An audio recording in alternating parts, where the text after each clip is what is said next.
3, 2, 1. Now we are in sync. Now we can start. Yeah. So, okay, let's go. So, hello everybody. Hi. I'm Alessandro. I'm Abe. So, who are we? Why are we doing this? So we are users of OPENRNDR, a creative coding framework. I've been using it for 3 years. And I've been using it for maybe 6 months, probably since November. Cool. Right? And the reason of this video is to announce or somehow make it more widely known that we have a podcast or a hybrid thing. Something like that, where we spend time live coding in OPENRNDR and talking about art and code. Yeah. So why do we talk about art and code? That's the first question. So that's what we do. We like to play with math, no? And make visuals, sometimes sound. Exactly. Things that move. Yeah. Things that don't move. Things that, both like real-time stuff or things that are creating images that then one can print. In particular, in your case, you use plotters as well. But I think it's good if we do a step back and I ask you, who are you? So, we know you're Abe. Because Abe, I learned computer science in university, but I never finished. But I've been always interested in making graphics and animations and experimenting with code and math. Like, I learned math by playing. And I've used many frameworks. I did Flash for 10 years. I did processing for another 10 years, open frameworks. And now I found the one that is my favorite currently. Which is OPENRNDR, which is a framework that is based on Kotlin. Yeah, right? Kotlin is the programming language. And you currently are also, you work as a creative technologist or creative coders, whatever, and you use this framework also in your daily life. Yeah, right? Well, I think every day I'm using it, or either contributing, or I try to improve the manual or fix bugs, but also make experiments. I've done like hundreds of experiments. So the tool is both a sort of a learning playground, but also a professional tool that you use it. In 1 week, there's an opening in Berlin. Like there is a at the exhibition on a new art space, and one of my pieces is going to be there for 6 months. Yeah. Okay. So this is the Lighthouse, right? Yeah. The new. It's called Chroma.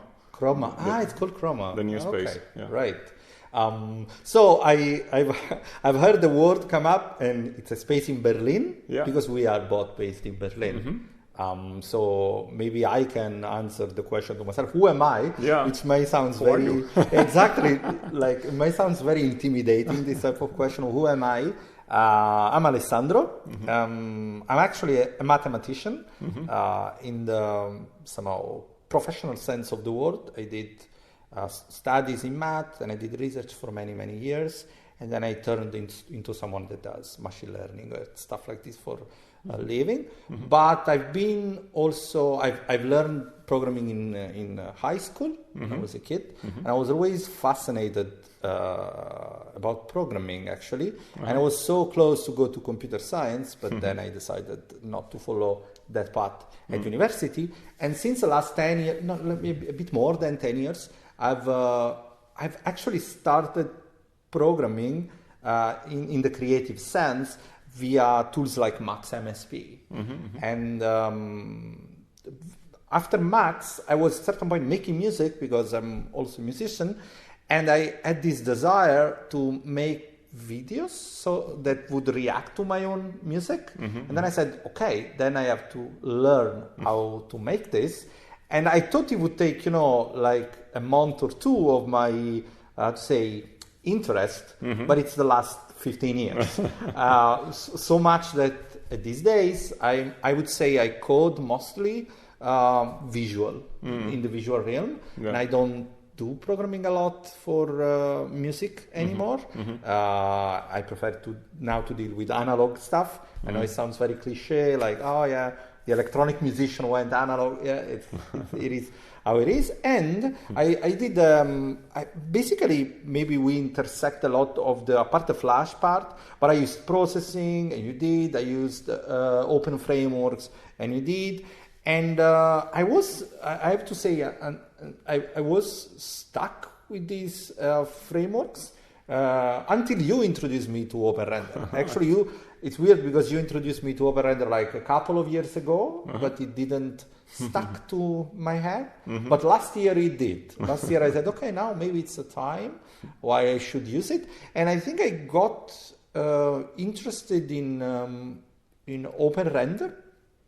I mean, through you and seeing the way you were using, specifically for the support of shaders, like both fragment shaders and vertex shaders, and in particular compute shaders, which was something that in other frameworks where, I felt more difficult to have, a sort of framework that would not block me while I was trying to create something. There was a lot of boilerplate to put, but OpenRender seemed like to be very friendly to these tools.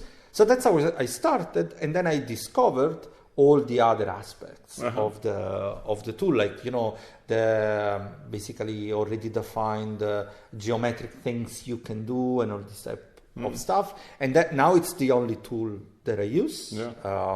And me as well, I use it every day. Sometimes I like just to open it and just wonder and not knowing what's gonna happen.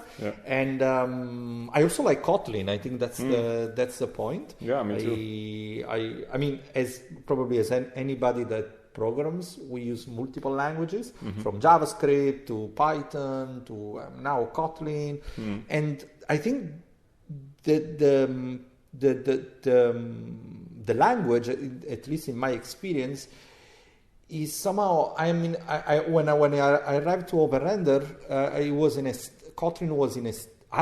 stage, so that Kotlin was easy for me to learn. It's because probably I had seen bits of this and that in other type of approaches, like I don't know, I had studied a bit of Clojure, so I was already in the mentality of the map filter and all of these things, and Python does the same. So when I approached Kotlin, it was like, this looks very easy. And that's why now I'm very happy with OpenRender. And we are both based in Berlin, and I think this is, of course, the physical, proximity is the reason that made us talk a lot, and then made us, at certain point, record our conversation. Right?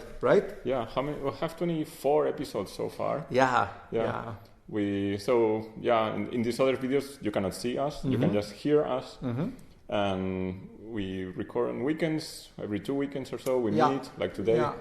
And we sit there for maybe 2 hours and experiment with this one topic about curves. Yes, exactly. I think this is a good point, because most of the time our conversations are about, because I think this is the reason why our conversations are so structured in the videos, is because we always used to talk about specific topics. And how do you do this, how do you do that, or blah, look at what I've discovered with curves and things like this. So all the episodes, we can say, are structured around a common topic, and we try to somehow talk about that and infuse in that a bit of our own experience with the tool.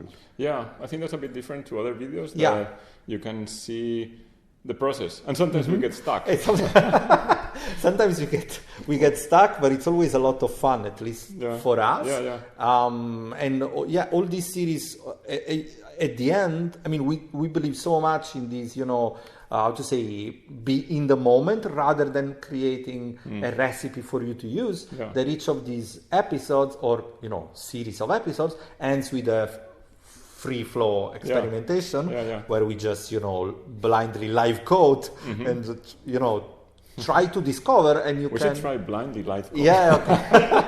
You probably could with your keyboard skills. I could not, but if you watch some of in particular these sessions, you can visibly see us surprised about what's going on, and I think we don't hide it. I think this is the special thing that sometimes we are really surprised about stuff that happen, and we try to have that attitude,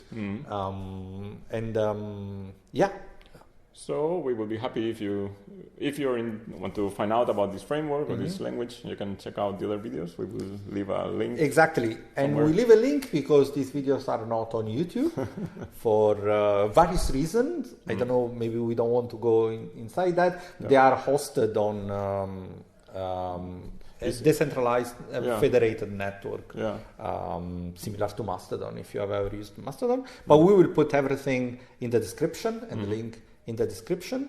And if you watch any of these and you liked it, you can comment there or comment here.